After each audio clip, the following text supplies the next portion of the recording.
Hi, Karen Rands with the Compassionate Capitalist podcast or radio show or just the blog, depending on how you're hearing or seeing this information or reading this information.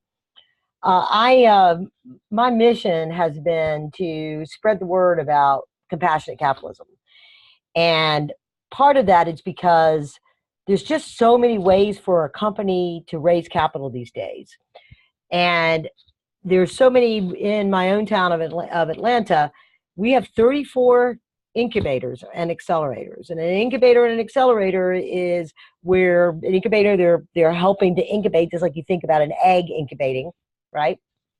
To hatch out of there and be a grown company, let's say. An accelerator is one that is accelerating the process, so they get to do it with some resources and do it faster and things like that. They're just a little bit different in the way that they operate. But the goal out of both of them is to bring companies into the marketplace that can have a potential to sustain. And so like in our town of Atlanta, with a population of about 7 million, I think is the current number in the greater Atlanta area. Last time I did a research on this, it's been a few years ago, there was 300,000 accredited investors. That's a decade ago that I had done that when I was rebuilding my angel group. So, let's just say, because that was when it was like a 3 million. So let's just say it's 10% of the population. So let's say it's 700,000 accredited investors, people making more than 300,000 a month. I'm sorry, 300,000 a year in annual income. I use that number because nobody that's just at the barrel over the 250 mark is going to be an angel investor, pretty much, as a term of an accredited investor is. And so out of Atlanta, we have probably 1,000 companies going through these incubators and accelerators. At some points, we have a place called Atlanta Tech Village. It's not really it's more of an ecosystem of startups. It's a co-working space. And even in like a WeWork, we have 5 WeWork locations here and a whole lot of startups and all of those. So last I'd heard, Tech Village had 500 startups in it that were renting space from them or using their facilities. So, let's just say generous, 1,000 startups. It's probably more like 2,000 startups in Atlanta. Yet we have 3 official angel groups that might have 25 or 30 members in them. And we have probably 4 or 5 informal angel groups here.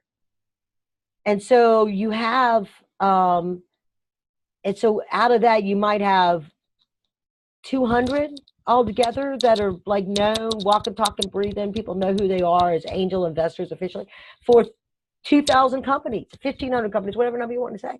And yet we have 300,000, my old numbers, 700,000, based on the law of averages of 7 million in the population of potential angel investors in Atlanta.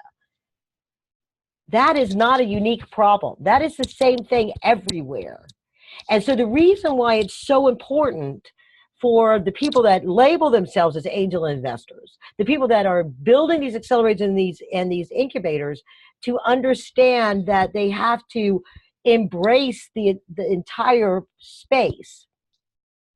They need to reach out beyond their known circles to help investors understand, the people that could be investors, to understand how to become investors. Because those ones that are incubating, not all of them are going to go all the way through the angel. They're not, only 10% of them are even going to get any money from our Atlanta marketplace. And so 100 might get funding this year. God, that's a big number. I don't think that'll happen. Probably 20 will get funding this year from the Atlanta marketplace. And out of that, 3 to 4, 5 will get VC funding. And so you have a situation where it's almost impossible, if you do the math, for these entrepreneurs to go all the way through to get funding unless they learn how to embrace the different ways of raising capital beyond the traditional angel people. And unless the angel people figure out how to, the ones that are in these groups that are walking, talking, you can name them. Oh yeah, I invest in companies. I meet new ones every day.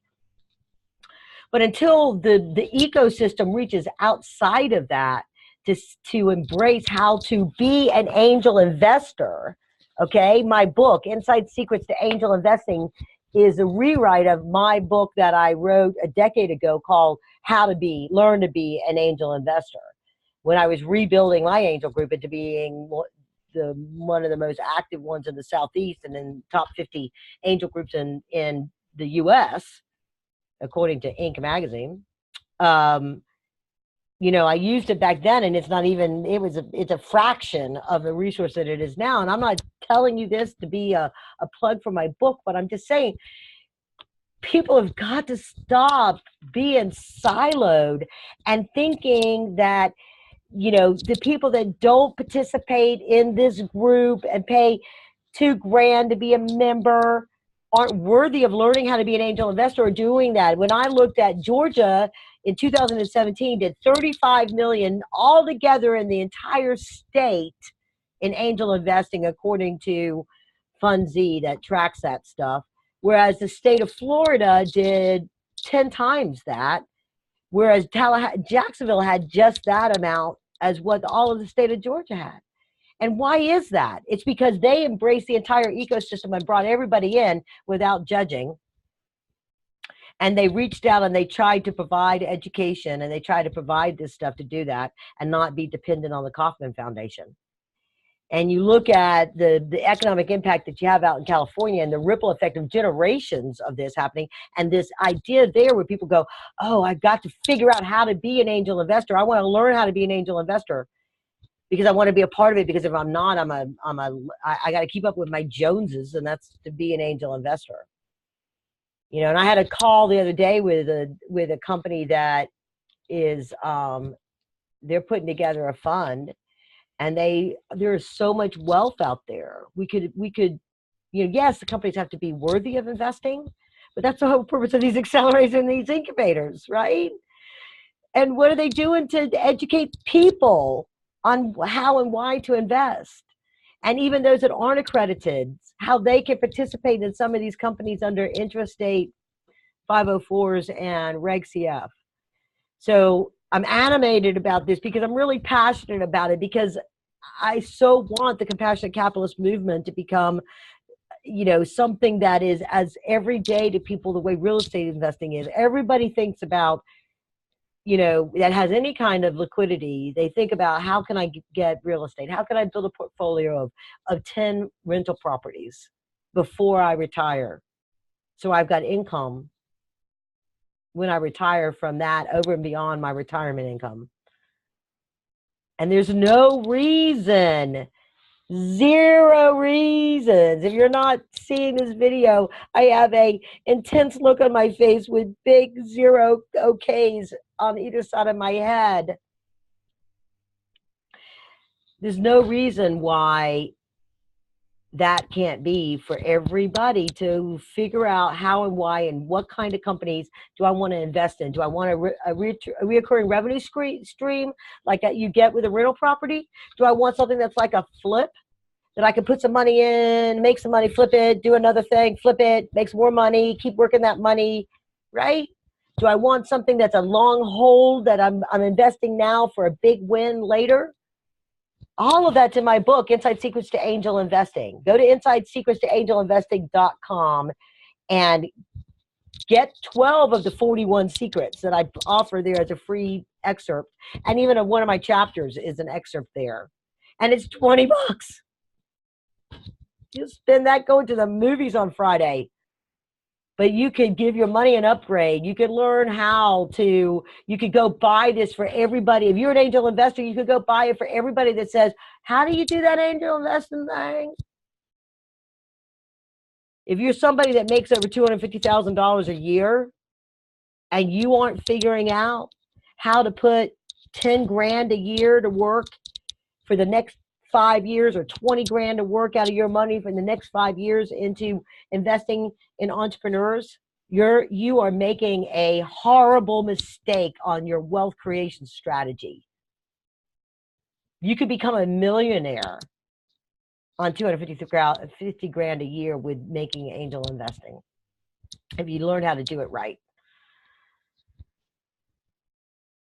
And you know what? When I do my workshops and I talk about comparing angel investing to real estate investing, to stock market to investing, to ICOs and Bitcoin investing, who comes to my workshops? Millennials that are making less than 250 grand a year, but they know that they'll make more money investing in Reg CF companies if they just did $500 a month every month. In 5 years that they would become vested in their 401k, they would have more money out of the 60 companies that they put $500 each into with the law of averages than they would ever have out of their 401k after working 10, 15, 20 years. It's just a fact. So, with that, I'm sorry if I sounded like I was yelling, but it's just so, I just don't get it. Why people don't, and I'm struggling so hard to get this idea out there because it's such, I'm so passionate about it. And there's so many wonderful entrepreneurs that will never, and so much innovation. In the years that I ran my angel investor group, and we had, I don't know how many hundred companies come through there and pitch angels and stuff. But in that time, I saw things that would solve liver cancer. It would cure liver cancer. Okay? Never get to market because it didn't have enough ways to get to the right angel investors because it was limited. It didn't have crowdfunding at the time. That would, I saw one where it would go and it would implode a cancer cell. And they needed $200,000 to do the next level of testing on animals bigger than mice. And the angel investors that I knew, it was just the way it was. At that time, it wasn't, LinkedIn wasn't what it was. It just was the way it was. It was like, go to Mexico and do the test.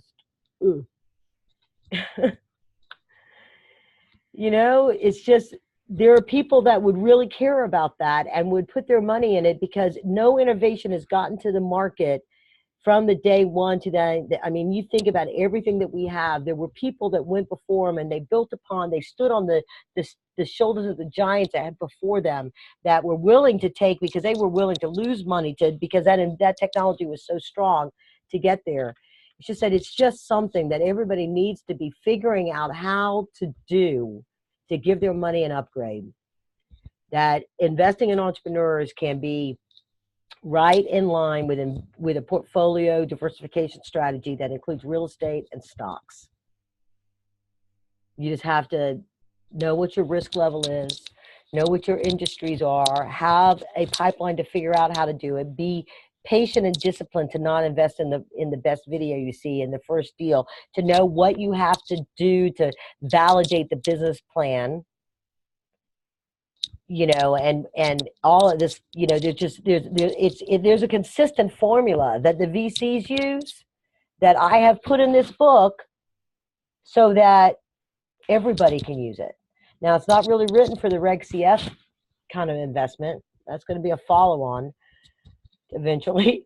But I have to get my entrepreneur book out next because I just had a call today with a guy and he had no idea that there was all these different ways to raise capital. And he was pretty savvy. He taught me stuff about various investment options and he didn't know. So I'm just telling you, please go get the book, spend $20, say good things about it, share it, share this video, listen to the podcast go to my website, KarenRands.co/blog, and you'll see I have over 150 podcasts there. Look for Compassionate Capitalist on whatever platform you listen to and start listening to it. You don't have time to read a book? Listen to my podcast. I covered so many of the topics in that. So, all right, I could talk about this forever and a day. Come interview me, whatever. This is Karen Rand signing off. Onwards and upwards.